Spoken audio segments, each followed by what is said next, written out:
Are you ready to expand your Spanish vocabulary? We have selected 10 useful Spanish words for you to learn today. Our first word is él, which translates as he.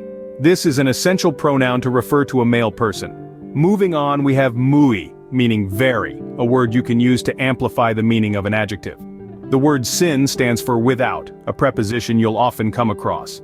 Vez, translating to time, is a versatile word used in many contexts. Next is mucho, meaning much or many, a handy word when you want to express abundance. The verb saber translates to know, an action word that's pivotal in communication. Que is the Spanish word for what, a question word you'll use frequently. Sobre means on, above, or about, giving you a range of uses. Mi, meaning my, is a possessive adjective, and lastly we have alguno, meaning some. Now that you're familiar with these words, it's time to practice pronunciation. Pronunciation is a key part of learning a new language. Let's focus on how to pronounce these words correctly. Let's begin with the first word, él. It is pronounced as el. Go ahead, say it aloud. El, well done. Let's move on to the next one. Next we have muy. It's pronounced muy. Don't rush it, take your time. Muy, excellent.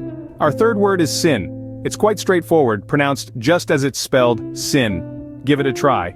Sin, good job. The next word is vez. It's pronounced veth. Don't forget the sound at the end. Say it aloud. Vez. Just like that. Next up we have mucho. It's pronounced mucho. Let's hear it. Mucho. Fantastic. Our sixth word is saber. It's pronounced saber.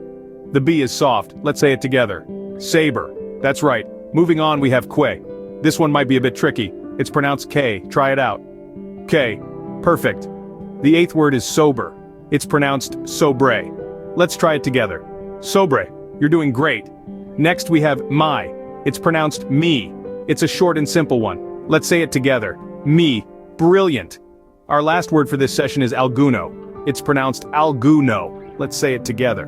Alguno. You're getting the hang of it. Remember to keep practicing these words. The more you say them, the more natural they'll feel. You're not only learning new vocabulary, but also training your tongue to make new sounds.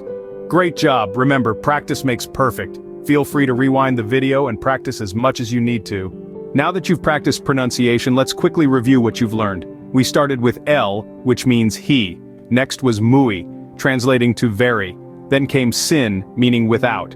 We then moved on to vez, which stands for time. Mucho was our fifth word, translating to much or many. We also learned saber, which means to know. Que was our seventh word, translating to what. After that, we covered sober, meaning on, above, or about. Our penultimate word was mi, which means my. Lastly, we learned alguno, translating to some. Each of these words is a stepping stone to mastering Spanish. Remember to keep repeating them out loud, incorporating them into sentences, and using them in your everyday conversations. This will help to cement them in your memory. Congratulations on learning 10 new Spanish words today. Keep practicing and stay tuned for more language learning content.